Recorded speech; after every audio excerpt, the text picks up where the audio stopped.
네이버 블로그 김종은 작가님과의 대화. 원하는 것을 모두 얻는 사람들의 7가지 삶의 태도. 1. 넉넉하니 그런 결정도 할 수 있지라고 생각하면 누가 손해인가? 그가 아닌 넉넉하지 못해서 시작하지 못한다고 생각하는 나만 손해다. 생각을 바꿔라. 통 큰 결정은 막대한 재산에서 나오는 게 아니라 탄탄한 내면에서만 나올 수 있는 자기 믿음의 결과다. 2. 다들 할 수 있으니까 당신도 가능하다 라는 달콤한 말에 속지 말라. 모두가 할 수 있는 건 그들이 하게 그냥 두고 나라서 다르게 할 수 있는 것을 시작하라. 차별하는 생각의 태도에서 시작된다. 3. 작가라는 명사를 가지려면 글을 쓰는 치열한 동사의 시간이 필요하다. 동사를 실천하면 명사는 보너스로 찾아온다. 그런데 다들 순서를 제대로 지키지 않아서 명사만 바라보다가 아까운 시간을 소모한다. 4. 아무리 열심히 책을 써서 내도 반응은 기대 이하일 것이다. 하지만 너무 힘들어하지 말라.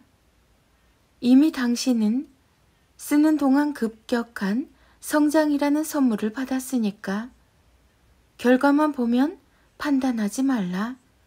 만약 당신이 진실했다면 과정에서 이미 충분한 보상을 받았다. 5.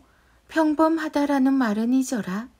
대신 특별한 노력과 특별한 생각이라는 말을 자신에게 자주 들려줘라. 특별하다는 것은 대단한 게 아니다. 생각만으로 다른 삶을 시작할 수 있다. 6.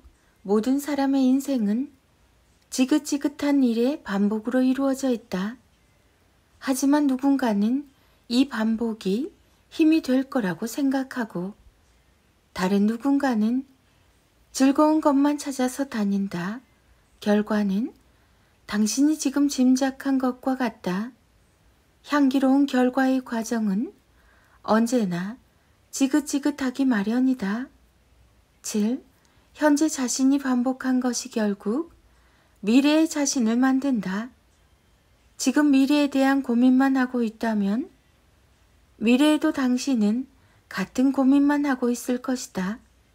실패하더라도 뭐든 지금 시작하라. 그럼 미래의 당신은 답을 손에 쥐고 있을 것이다.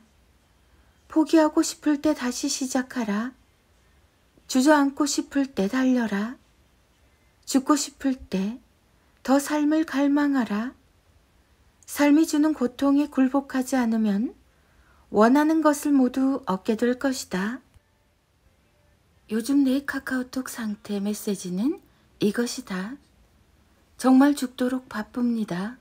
정말 바쁘다. 바쁜 삶을 좋아하진 않지만 꼭 내가 해야 하고 싶은 일이 있어서 내 삶을 투자해서 조금씩 완성하고 있다. 딱 올해까지만 바쁠 예정이다. 하지만 내게 오는 메일이나 메시지에는 바로바로 정성을 담아 답신을 전한다. 이유는 간단하다. 내가 바쁘다는 사실을 이미 다 아는 분들이 미안한 마음을 품고 보낸 귀한 메일이라서 그렇다. 그 소중한 마음을 알고 있기 때문에 모든 시간 낭비를 최소로 줄이고 있지만 메일이나 메시지에는 바로 답신을 전한다.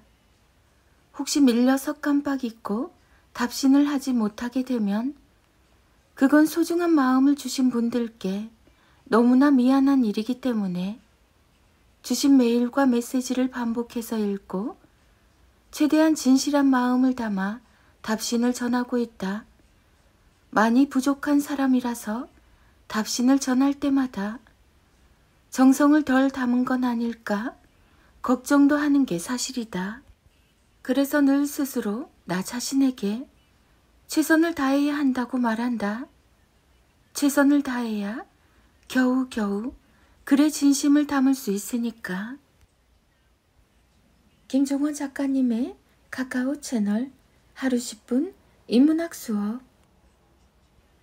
넌 누가 뭐라고 해도 될 사람이야. 되는 일이 없어서 많이 힘들지. 그런데 사실 그게 정상이야. 모두가 하는 일이 다 잘 되면 세상에 실패하는 사람은 없겠지. 그런데 놀랍게도 그럼에도 불구하고 너처럼 계속해서 도전하는 사람이 있어. 이유는 간단해. 지능이 높아서 그렇지. 한계 많은 사람은 결국 자신의 한계를 뛰어넘게 되지. 맞아. 지능이 높아서 포기하지 않는 거야. 내가 널 꾸준히 응원하는 이유도 거기에 있어. 넌 누가 뭐라고 해도 될 사람이니까. 태어나려는 자는 하나의 세계를 깨뜨려야 한다. 김종원 작가.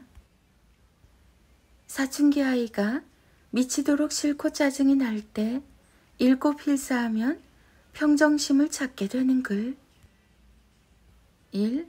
사춘기 때에는 수도세가 많이 나옵니다.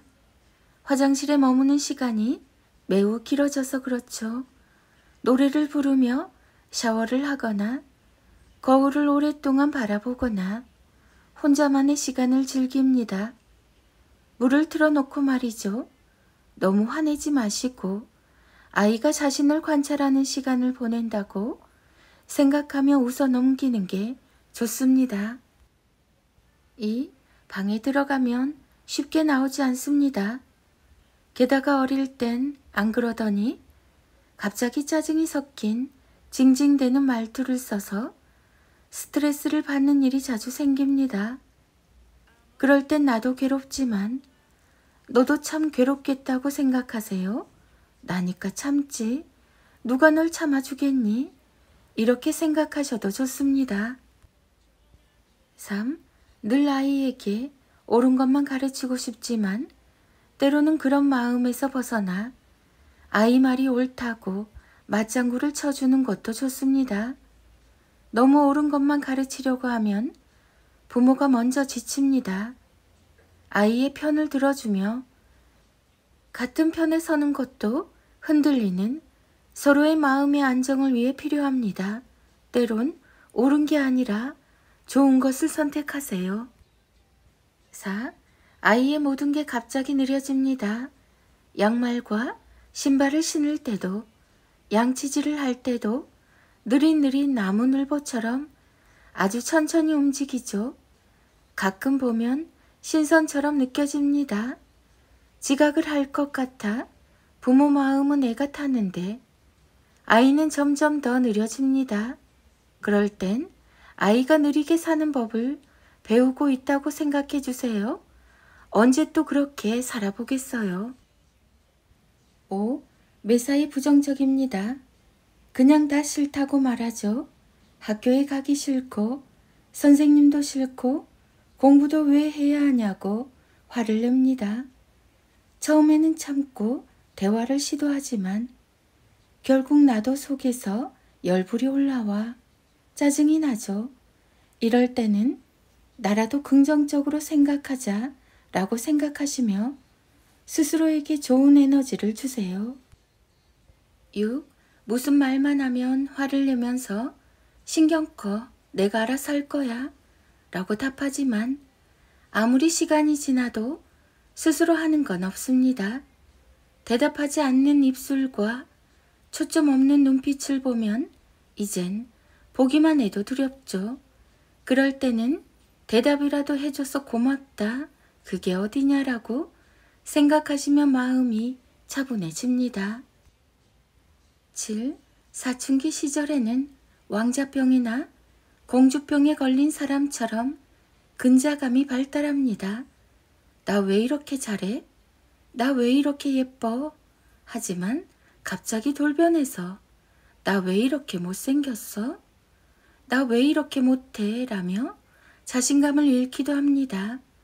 순식간에 바뀌는 아이의 정신세계를 이해하려고 하지 마시고 그냥 그러려니 하세요. 8. 사춘기는 길고 막막한 터널입니다. 언제 이 고통이 끝날지 짐작할 수는 없지만 결국 모든 터널은 끝이 나고 빛을 만나게 됩니다. 얼마 남지 않았으니 조금만 참기로 해요. 어둠이 길었던 만큼 곧 만날 빛도 찬란할 것입니다. 이 사실을 잊지 말아요. 당신도, 아이도 참 잘 견디고 있습니다. 부모의 예쁜 말 필사노트 김종원 작가. 아들과 엄마의 인문학 인력 낭송이 이어집니다. 하루 한 장 365 인문학 인력. 당신은 그저 아이를 사랑할 뿐입니다. 그 사랑을 굳이 좋은 부모가 되는 것과 완벽한 육아로 연결시키지 않아도 됩니다.